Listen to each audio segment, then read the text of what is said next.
Bismillahirrahmanirrahim. Wassalatu wassalamu ala rasulillahi wa alihi wa sahbihi.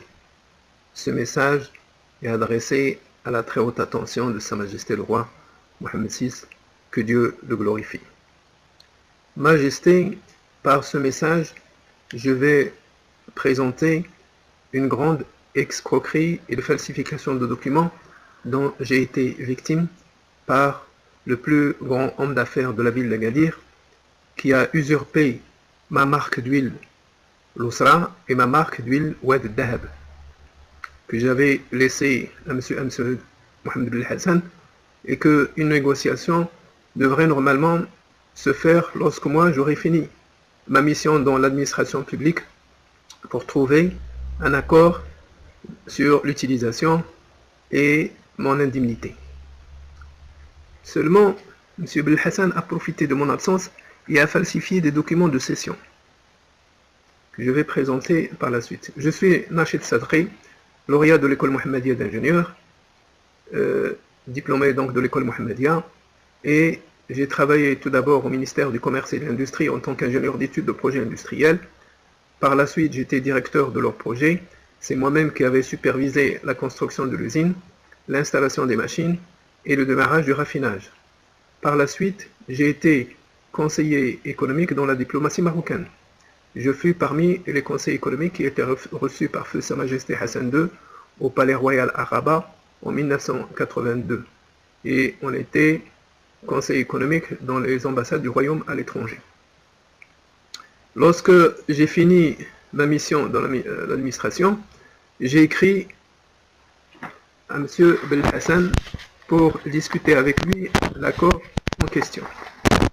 Et il m'a répondu par une lettre de son avocat de Casablanca, M. Kamel Selama, dont voici la copie. Et il m'a adressé une photocopie de la fausse cession de la marque L'Usra. Voici donc, je présente ici mon titre de propriété de la marque L'Usra. Le voici. Voici encore le titre de propriété de ma marque Wad Dahab.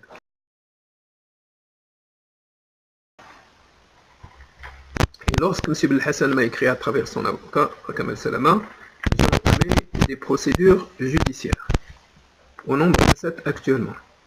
Mais à travers la première procédure, M. Bil Hassan a été entendu, lui et son fils, par la police judiciaire à Agadir. Voici le PV de l'interrogatoire du fils Ahmed Amseloui, qui était entendu en premier. Ahmed Amseloui avait présenté à la police judiciaire à Agadir 3 faux documents de cession, 3 falsifiés. Son père, lorsqu'il a été entendu, avait confirmé ce que son fils a présenté comme faux document à la police judiciaire à Agadir en 2012. Voici le premier faux document qu'ils ont falsifié concernant la marque L'Usra. Voici le deuxième faux document de cession de la marque Wad Dahab.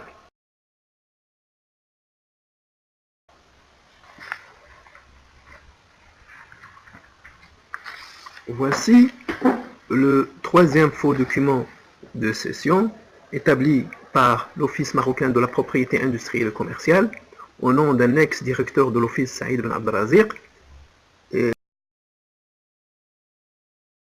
Ce document ne comporte ni le cachet de l'administration de l'Office marocain, ni le cachet personnel de M. Saïd Ben Abdelaziz. Et pourtant, il a été légalisé, certifié conforme à la commune d'Amza en 2012 et présenté à la police judiciaire à Agadir. Ce qui prouve évidemment la complicité de la commune. Voici l'expertise sur le faux document de cession de la marque L'Usra,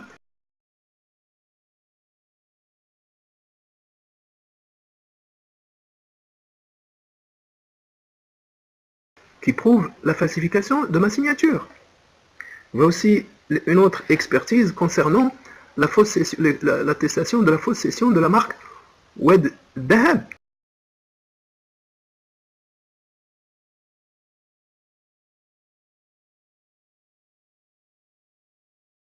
qui prouve la falsification de ma signature. Voici encore, Majesté, une attestation qui donne le nom des 11 héritiers de M. Amseloui Mohamed Belhassan, qui ont actuellement les faux documents de cession. Et à leur tête, M. Ahmed Amseloui, le fils. Par la suite, voici, je vais montrer la complicité de l'Office marocain de la propriété industrielle qui refuse de remettre à la justice le registre national des marques et les fausses attestations de cession qui lui ont permis de faire le transfert de la marque Losra et de la marque Ouad Dahab de mon nom au nom de M. Amseloui Belhassan. Voici un premier PV de l'huissier de justice par lequel le responsable de l'Office marocain de la propriété industrielle et commerciale, M. Adil Ben Arqiya, avait déclaré que la marque Losra était au nom de M. Nachid Sadqi et que cette marque a été transférée à M. Amseloui Mohamed Belhassan. Et il a dit que sa déclaration vient de la consultation du dossier et de registres qui sont disponibles à l'Office marocain de la propriété aux archives. Et en 2015, lorsque on avait besoin de consulter le registre national des marques, un huissier de justice s'est rendu à l'office et a demandé ce registre national des marques. Et le même responsable de l'office, M. Adil Ben Arqiya, lui avait déclaré que l'office ne dispose pas de registre national des marques, en contradiction avec ce qu'il a déclaré en 2010. Ceci pour ne pas remettre ce registre et connaître la réalité de ce qui s'est passé. Et connaître aussi la falsification qui a été opérée par l'office lui-même, qui a délivré des fausses attestations.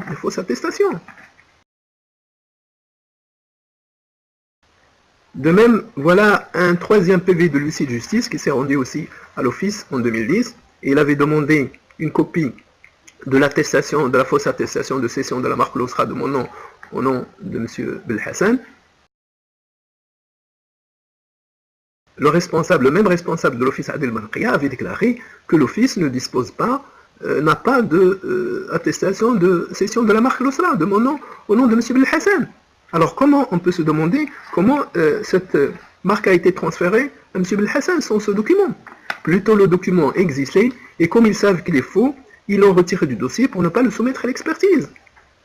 Voilà aussi, Majesté, un quatrième PV de l'huissier de justice qui prouve que c'était Amseloui Mohamed Belhassan qui a effectué le transfert de la marque Losra de mon nom au nom de M. Belhassan. Ce PV donc dit que c'était M. Marache, le bureau Marache de Casablanca, qui a effectué le transfert par ordre de M. Amseloui Mohamed Belhassan. Donc ce n'était pas moi qui ai effectué le transfert de la marque au nom de M. Belhassan, comme il le prétendaient les héritiers. Voilà, Majesté, j'avais écrit aussi à Monsieur le chef du gouvernement, M. Abdullah Belkiran, en 2015, pour lui demander que la justice prononce un jugement équitable.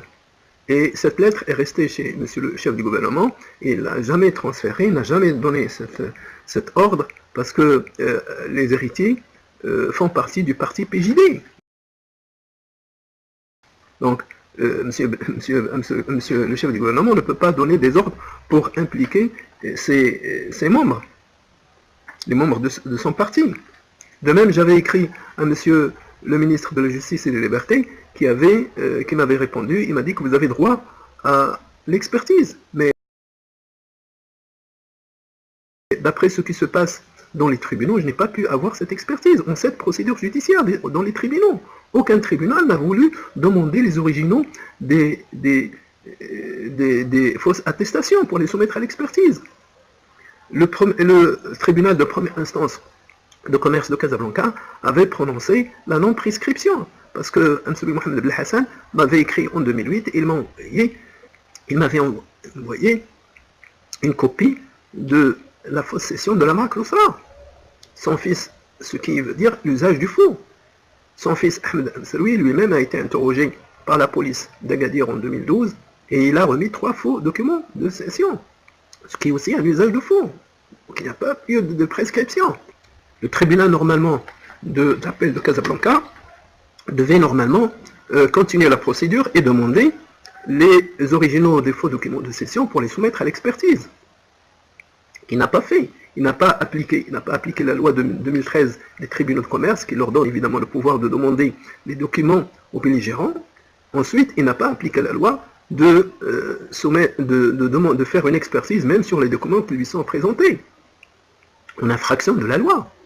Et le tribunal n'avait pas le droit de dire que les documents étaient faux ou non faux, ou justes, sans faire une contre-expertise. Et le tribunal a évité la contre-expertise pour ne pas dévoiler la réalité, pour ne pas connaître la réalité sur la falsification. Ce qui est une honte pour la justice au Maroc, qui ne veut pas rendre justice, qui se dérobe de sa responsabilité. De même, lorsque moi j'ai appris que M. Belhassan et son fils ont remis des faux documents à la justice en 2012, j'ai présenté une requête contre M. Amsaoui Mohamed Belhassan en juin 2013, et 3 jours après, M. Belhassan est décédé à cause du choc qu'il a eu, parce qu'il devait être interrogé par la police judiciaire à Agadir. Et comme il a été choqué, il ne voulait pas être évidemment humilié devant tout le monde, devant la justice marocaine. Et M. Mohamed Amsaoui est un homme illettré, il ne sait ni lire ni écrire, et les documents ont été rédigés et écrits en français, dans leur usine et par leur propre machine. Donc si ce n'était pas son fils, Ahmed Amsaoui, qui refuse actuellement de remettre ces faux documents à la justice, et la justice on ne demande pas, en infraction de la loi. C'est pour ça, Majesté, je m'adresse à votre Majesté, pour pouvoir avoir les hautes instructions de votre Majesté et mettre fin à cette escroquerie. Et j'espère évidemment que les ordres de votre Majesté soient donnés pour ouvrir une enquête à travers la police judiciaire, la Brigade nationale de la police judiciaire, qui est connue par son intégrité, son honnêteté et son efficacité. Vive Sa Majesté le Roi, vive le trône alaouite, Nachid Safri. Et nous, si on a quelqu'un à qui on peut se remettre en cas d'injustice, c'est à votre Majesté.